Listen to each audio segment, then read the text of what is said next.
د پاسه جج تیارې راغلې د پاسه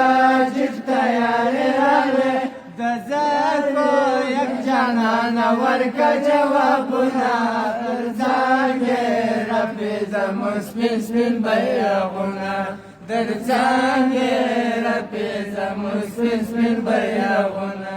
دا د هغو بې ګناه انسانانو وروستي غږونه دي چې د امید د روږدو درملنې په مرکز کې د نوي ژوند هیلې لرلې. هغوی غوښتل له اعتیاد څخه خلاص او خپلو کورنیو ته بیرته د امید څراغ شي، خو د پاکستان د پوځي رژیم په هوایي برید کې ژوند پای ته ورسید.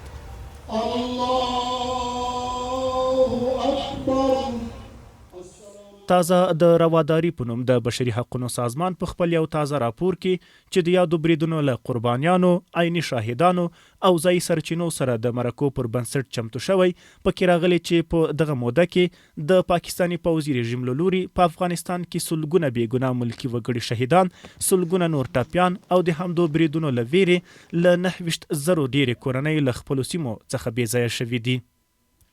د بشري حقونو دغه سازمان وایي د پاکستان پوځي رژیم له لوري په هوایي بریدونو کې 80 ماشومانو په ګډون 422 ملکي وګړي شهیدان او 215 نور ټپیان شوي دي.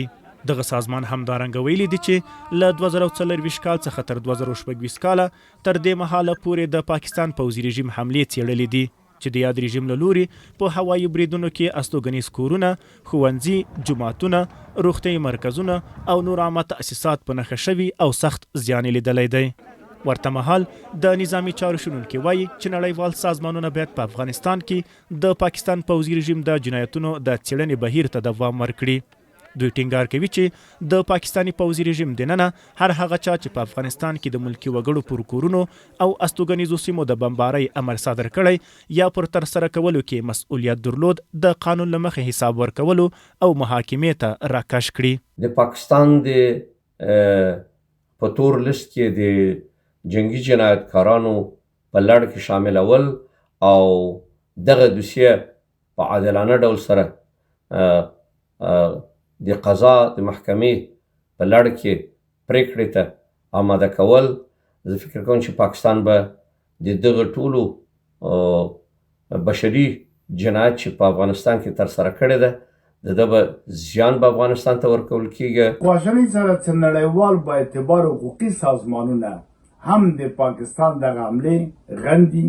او دلته شمیره ورکړي چې دومره ټپیان سوي دي، دومره وژل سوي دي، اما ګوټلي ګامونه